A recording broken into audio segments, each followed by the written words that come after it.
The wine glass in Brooke Whitaker's hand caught the dining room light like a small blade. She lifted it slowly, smiling over the rim at me. The roast chicken was still warm. The mashed potatoes sat untouched on my plate. My mother's best candles burned between us, the same candles I had bought her last Christmas.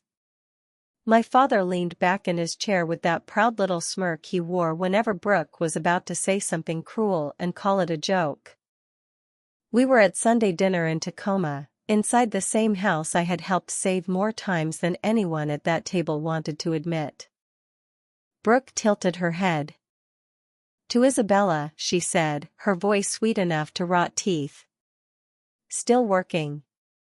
Still serious. Still alone."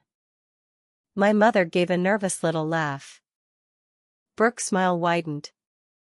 She looked at my empty left hand, then at my face.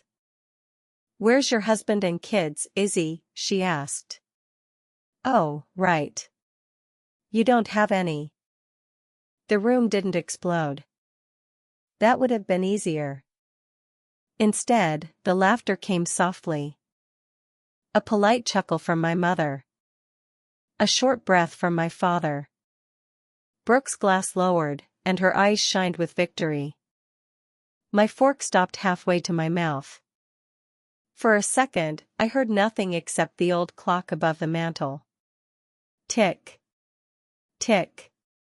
Tick. 7 years of checks. 7 years of late-night transfers. 7 years of saying, "Don't worry, I'll handle it." 7 years of driving down from Seattle with wine in one hand and guilt in the other. And there I was, sitting at the table I paid to keep, being laughed at by the people who lived under its roof. I placed my fork down. The tiny clink against the plate cut through the room. Brooke blinked. My mother's smile slipped. My father sat a little straighter. I looked at my sister. "Where's your money, Brooke?" Her face twitched. "What?" "Your money," I said calmly. "For your rent. Your car. Your phone. Your clothes. Your little career emergencies." My mother whispered, "Isabella." I turned my eyes to my parents. "And where is your money?" I asked. "For the mortgage, the utilities, the medical bills, the business that never started?" My father's jaw tightened. "Careful," he said. I looked back at Brooke. "Oh, right," I said. "I've been supporting all of you." No one moved. I did not raise my voice. I did not cry. I did not shake. Until today. The silence that followed did not feel empty. It felt full. Full of every bill I had paid. Every vacation I had canceled. Every date I had turned down because I could not explain why my paycheck belonged to 3 grown adults in Tacoma. Brooke's mouth opened, but no words came out. My mother pressed a hand to her chest like my honesty had wounded her. My father pushed his chair back. "You're upset," he said in the voice he used when he wanted a room to obey him. "You don't mean that." "I mean every word. Apologize to your sister." I looked at him then. Really looked. This was the man who had lost his sales job 7 years ago and called it betrayal. The man who printed business cards for a consulting company that never got clients. The man who still sat in his armchair like the world owed him respect. "No," I said. The word was small. But it changed the air. Brooke snapped first. "You can't just stop helping me. My rent is due." "That sounds like your problem." Her face went red.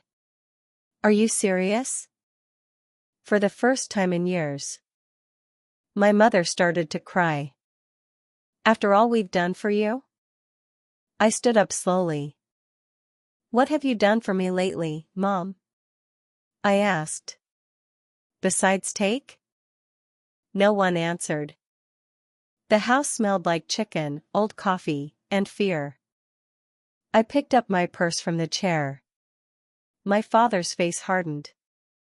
"You sit down, Isabella." I walked to the door.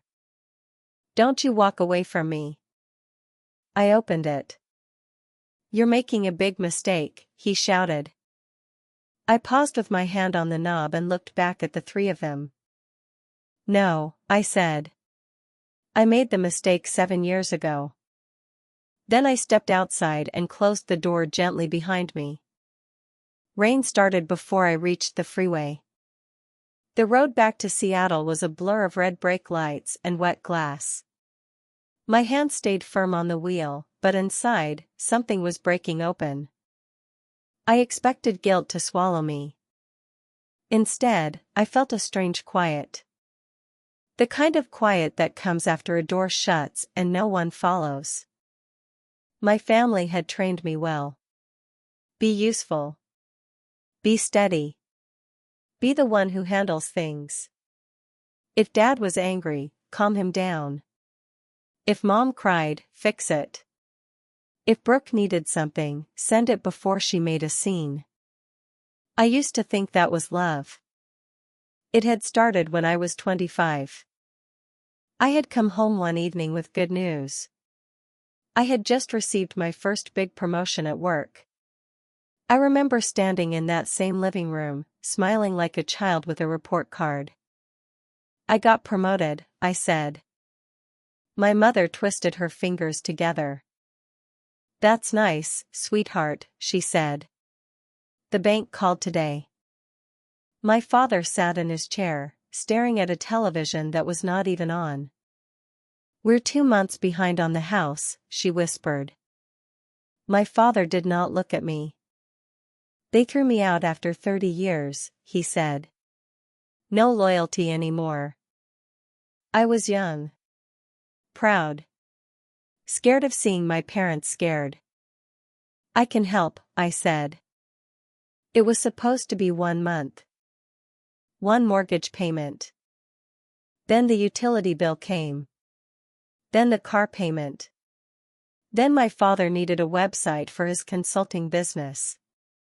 Then my mother's heart surgery came, and I was the one talking to doctors, signing forms, and opening bills that made my stomach turn. Brooke came last. She had dropped out of college because, in her words, structure kills creativity. She wanted to be a stylist, then a designer, then an influencer. Her dreams changed every few months, but the price never did. "Sis, can you cover my rent this once? I need a new laptop. It's for editing. My car insurance lapsed. I'll pay you back when I get a brand deal." She never did. I became a quiet machine. I woke up in Seattle, worked hard, earned well, and watched my money travel south before I could even breathe. My friends planned trips. I calculated co-pays. My coworkers talked about buying homes. I paid to keep my parents in one. People asked why I did not date much. I laughed and said I was busy. I was busy. Busy holding up a family that still found room to laugh at me. By the time I reached my apartment, the rain had stopped. I stood in the dark living room and looked out at the city. My apartment was small, clean, quiet. It had one soft chair by the window, a bookshelf I had built myself, and a plant I had kept alive for 3 years. It was mine. And I had barely lived in it. I turned on the desk lamp. Then I opened the filing cabinet. At the back was a folder labeled family. I told myself I kept it for taxes. That was partly true. The deeper truth was that some part of me had been waiting for the day I would need proof that I had not imagined my own life. I spread the papers across the desk. Bank statements. Venmo receipts. Copies of checks. Medical invoices. Credit card payments I had made for Brooke after she cried about one bad month. I got a pen and a legal pad. I did not write feelings. I wrote numbers. Mortgage payments. Utility bills. Medical copays. Brooke's rent. Car repairs. Laptop. Phone bills. My father's business website, licenses, and client dinners that never became clients. I stopped counting the small things. The $50 for gas. The grocery money. The emergency coffee table book Brooke needed for a shoot. The flowers my mother wanted for a church event because she said appearances mattered. The big numbers were enough. When I added them, the total sat on the page like a verdict. $84,000. I stared at it until the ink blurred. $84,000. I could have paid off more of my student loans. I could have built real savings. I could have taken the trips I kept postponing. I could have said yes to dinner, to weekends away, to a life that did not begin and end with someone else's emergency. Instead, I had bought silence. Not love. Silence. I opened my laptop and signed into my bank account. There it was. Recurring transfer, family support. Scheduled for the 1st of every month. My hand hovered over the mouse. My mother's face came into my mind. Then my father's anger. Then Brooke's voice. Where's your husband and kids? Oh, right. I clicked manage. Then cancel transfer. A small box appeared. Are you sure? For 7 years, I had not been sure of anything except their needs. That night, I was sure. I clicked yes. The line disappeared. The room stayed quiet. No thunder. No shaking walls. No dramatic sign from the sky. Just one missing transfer. Just one cord cut. I closed the laptop and sat back in the chair.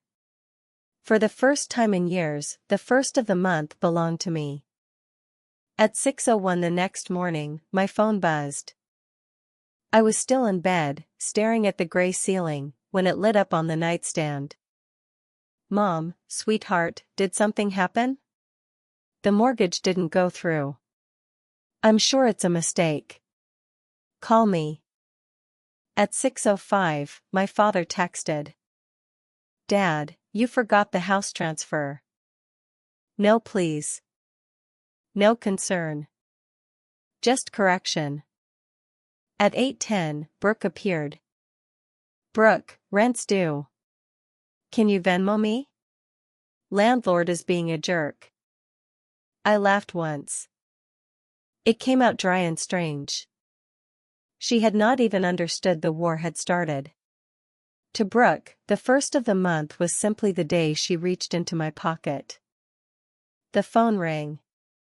Mom. I let it go to voicemail. Then Dad. Then Brooke. I made coffee while the screen kept flashing on the counter. The sound filled my kitchen like a trapped insect. By noon, the messages had changed. Mom, are you punishing us because of a joke? Dad, this little stunt ends now. Brooke, you're ruining my life. By evening, the masks were gone. Dad, you owe us. We raised you. Mom, your father is sick with worry. How can you do this to me? Brooke, I hope you're happy when I'm homeless. I took screenshots of every message. Not because I was proud.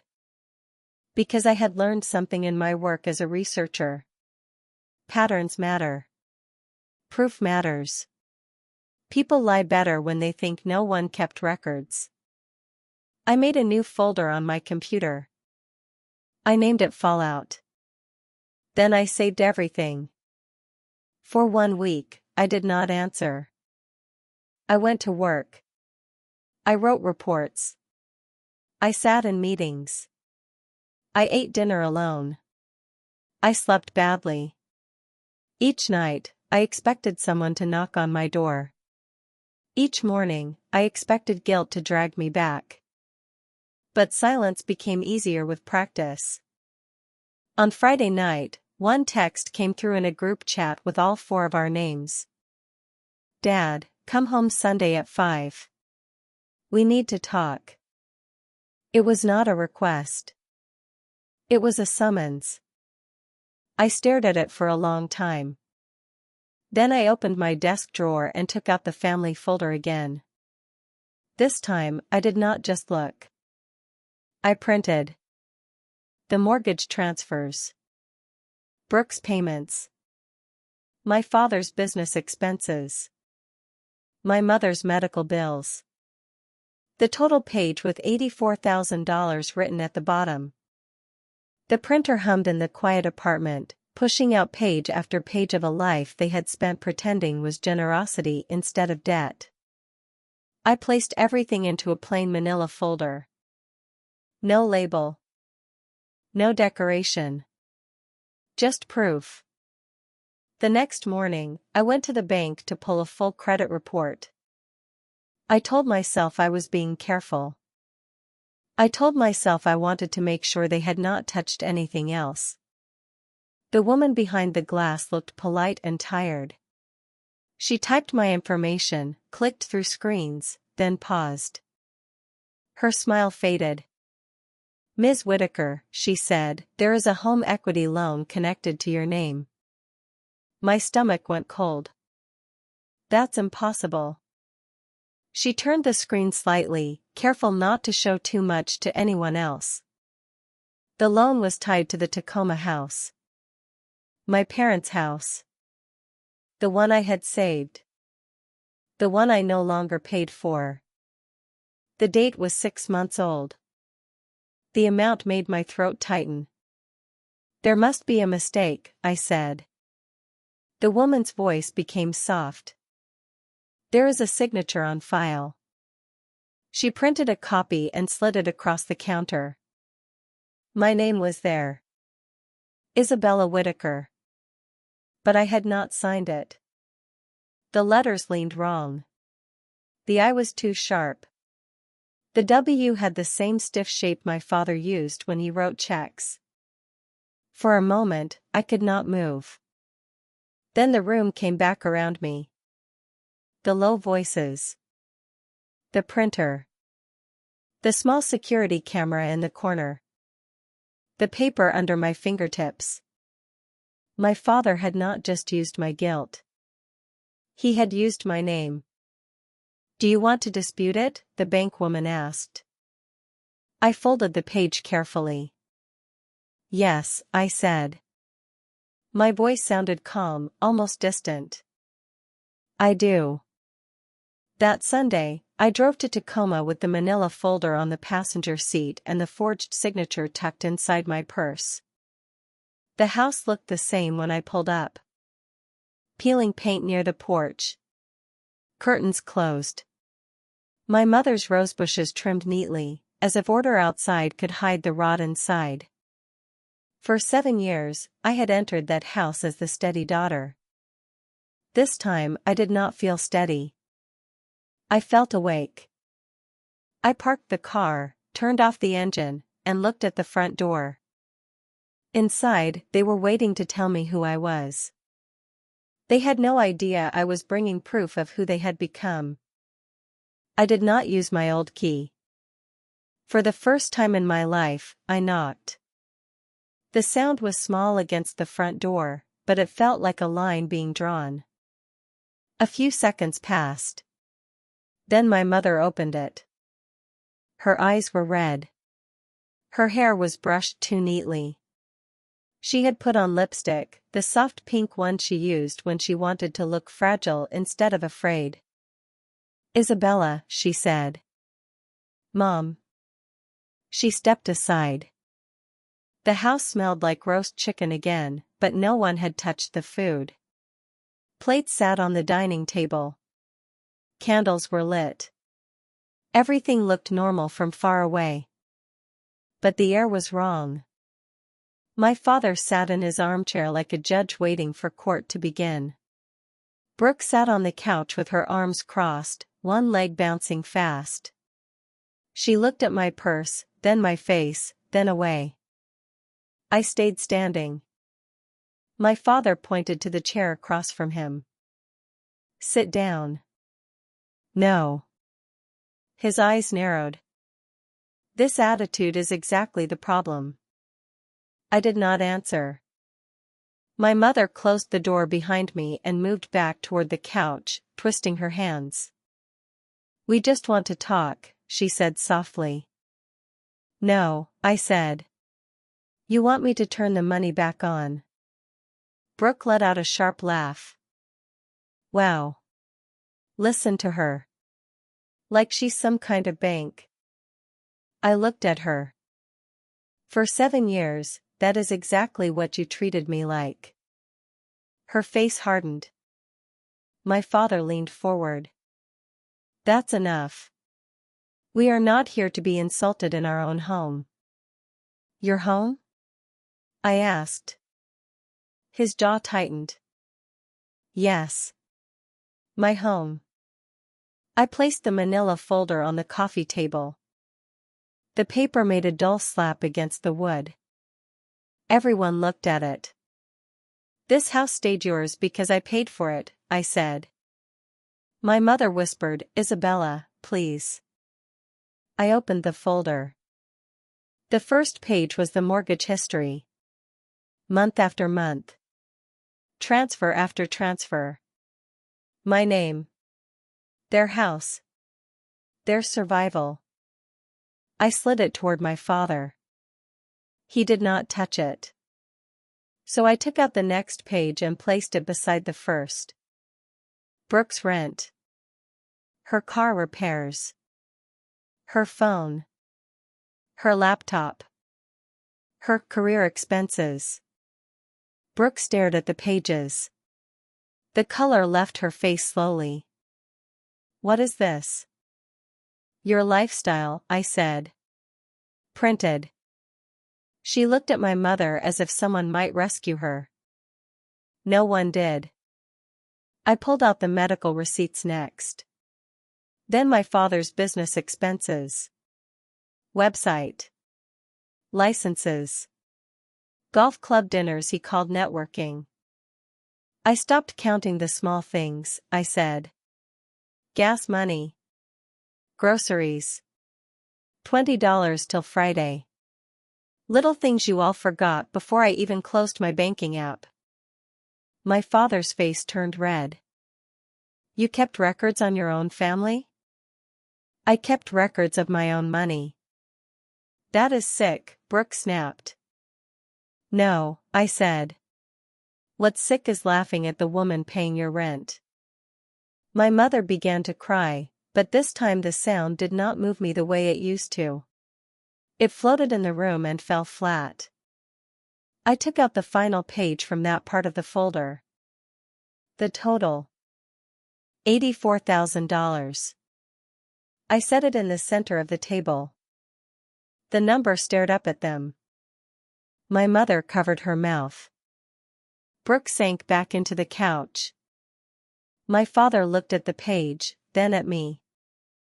You're exaggerating. I rounded down. He blinked. The clock on the mantel ticked behind him.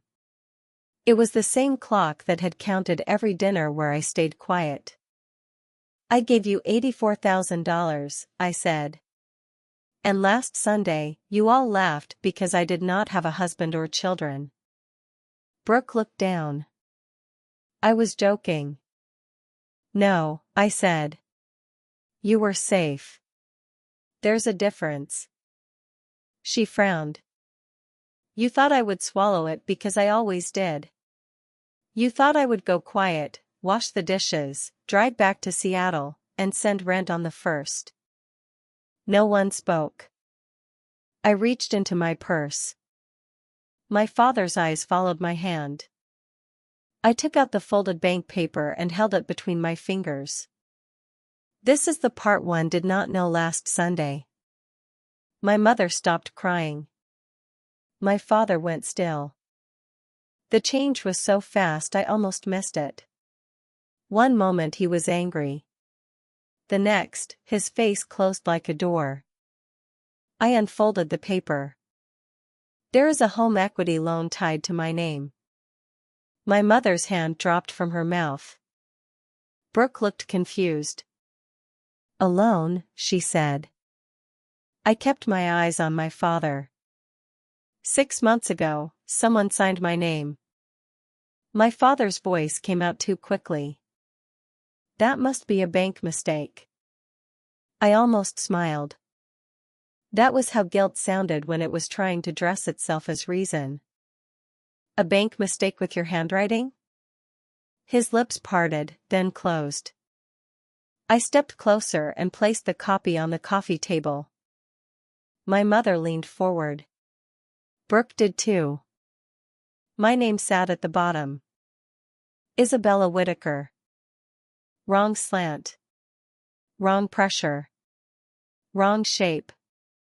But my father's fear was the real signature. My mother turned toward him. Richard? He did not look at her. Don't be dramatic, he said. It was paperwork. Paperwork? I asked.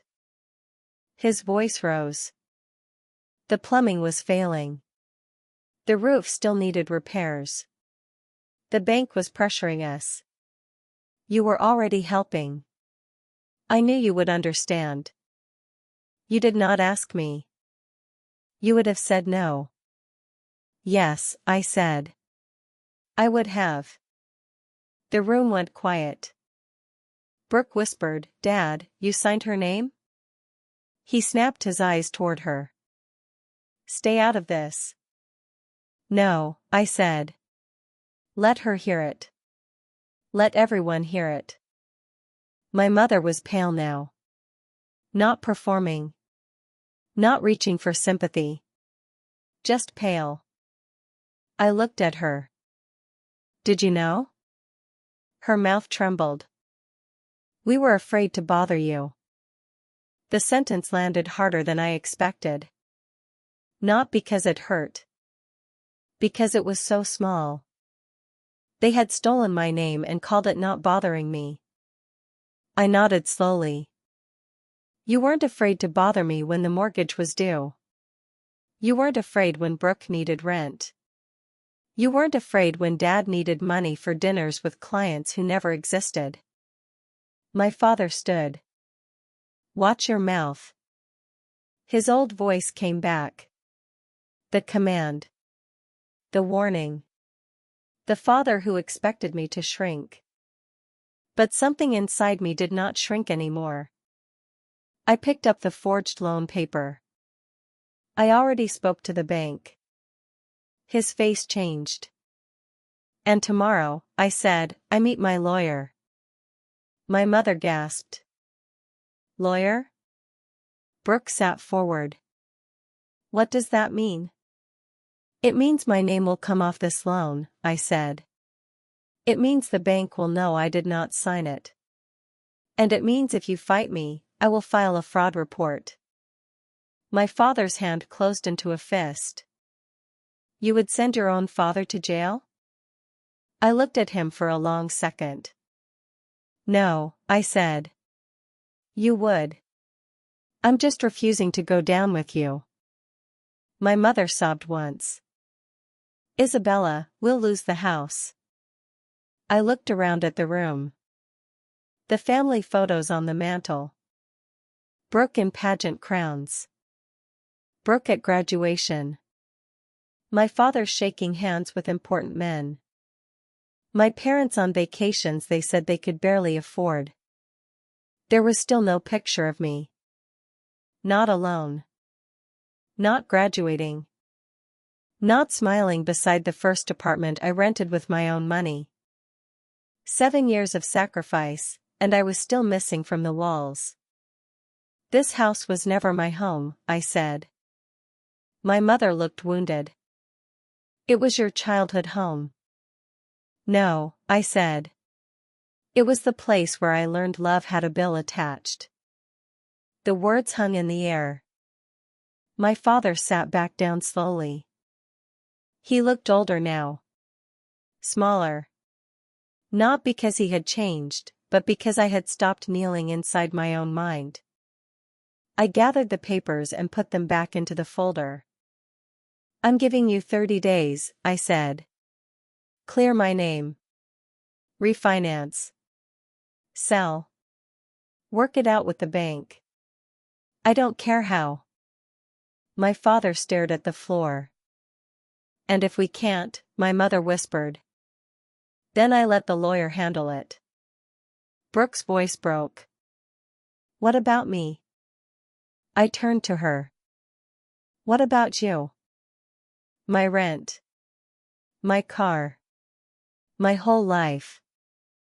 "That's yours now. You're just going to abandon us?" I looked at her carefully. "No, Brooke. I'm returning your life to you." She looked like she wanted to hate me, but the hate had nowhere to stand. I walked to the door. My mother followed me halfway. "Isabella," she said. "Please. We are family." I looked back one last time. "Then start acting like it." I left before anyone could answer. The next morning, my lawyer, Ms. Carr, sat across from me in a glass-walled office downtown. She was direct, calm, and almost painfully practical. She reviewed the bank paper, my ID records, the transfer history, and the screenshots from the week after I cut them off. "This is not complicated," she said. "It feels complicated. Emotionally, yes. Legally, no." She tapped the forged signature with her pen. "You did not sign this. Your credit cannot be used as a hiding place for your father's choices." Hearing it from someone outside my family felt strange. Clean. For years, my parents had turned every boundary into cruelty. Every no into betrayal. Every need of mine into selfishness. Ms. Carr did not care about the family story. She cared about facts. And the facts were finally on my side. The bank opened a fraud review. My lawyer sent letters. My father ignored the first call, then the second. By the third, he understood this was not another family argument he could win by raising his voice. 2 weeks later, Ms. Carr called me while I was at work. I stepped into a quiet conference room. "Isabella," she said. "Your name is cleared." I pressed my hand against the table. "He admitted it?" "He admitted he signed without your consent. The bank is removing your liability." I closed my eyes. For a moment, I heard nothing but my own breathing. What happens to them? The bank is forcing a sale to recover the debt. The words should have felt like thunder. They didn't. They felt like a lock opening. "You are no longer responsible," she said. I thanked her, ended the call, and stood alone in the conference room with the city shining below me. For the first time in 7 years, the future did not arrive with someone else's hand already in it. That night, I bought a bottle of wine for myself. Not for Sunday dinner. Not for my mother's table. Not for Brooke's photos. For myself. I poured one glass and sat by my apartment window while the lights of Seattle trembled on the water. My phone stayed quiet. My bank account stayed mine. The silence did not feel like punishment anymore. It felt like peace learning how to speak. A month later, I drove through Tacoma by accident. At least, that is what I told myself. I had taken a wrong turn after dinner with a friend. The streets grew familiar before I was ready for them. The old grocery store. The church with the cracked steps. The corner where my father used to slow down and complain about taxes. Then I saw the house. My childhood house. A red and white sign stood in the yard. Bank owned. The lawn was overgrown. The curtains were gone. The porch light was off in the middle of the day. I pulled over and stared. I expected joy. I expected revenge to taste sweet. But there was no sweetness in seeing a house collapse under the weight of its own lies. I felt something quieter. Clarity. That house had not fallen because I stopped helping. It had fallen because it had been standing on my back. I put the car in gear and drove away. 3 months passed before my mother contacted me. The text came from an unknown number. Isabella. It's Mom.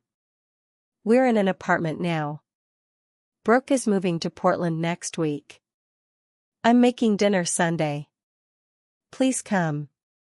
Just once. I stared at the message for a long time. There was no "you owe us." No, "your father is upset."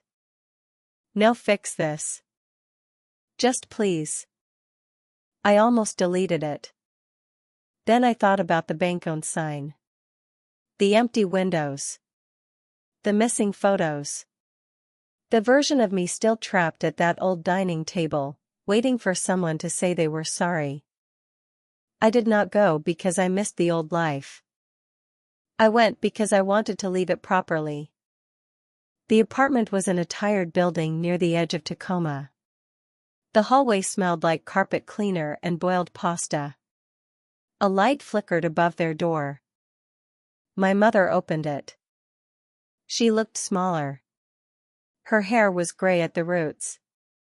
She wore no jewelry. No performance smile. Just a tired face. "You came," she said. I came. Inside, the apartment was tiny. A card table stood near the window. 2 folding chairs. A couch with a blanket over one torn arm. Boxes stacked against the wall. My father sat at the table reading a newspaper. He looked up, and for the first time, he did not look like a judge. He looked like a man who had run out of commands. "Isabella," he said. "Dad." Brooke came from the kitchen holding paper plates. She wore a blue work polo and black pants. Her hair was tied back. No makeup. No phone in her hand. "Hey, Izzy," she said quietly. "Hey." Her eyes dropped. "I'm transferring to a store in Portland," she said. "My friend has a spare room." "That's good." She nodded. "It's not glamorous. Most real things aren't." She almost smiled, but it broke before it formed. We ate spaghetti from paper plates. No candles. No wine glass raised like a weapon. No jokes about my life. Just 4 people sitting in a small room with the truth finally allowed to breathe. When dinner ended, my mother started collecting plates too quickly. I stood. "I need to say something." Everyone stopped. My father folded the newspaper, slowly this time. Not to show power. Just to listen. "I'm not here to fight," I said. "And I'm not here to become what I was before." My mother's eyes filled. "I know." I looked at Brooke. "I'm glad you're working." She nodded, staring at her hands. "I should have done it sooner." "Yes," I said. "You should have." The honesty hurt her. But she did not argue. Then I looked at my father. "What you did with my name was not a mistake." It was not pressure. It was not family. It was theft. He swallowed. For a second, I thought pride would rise again.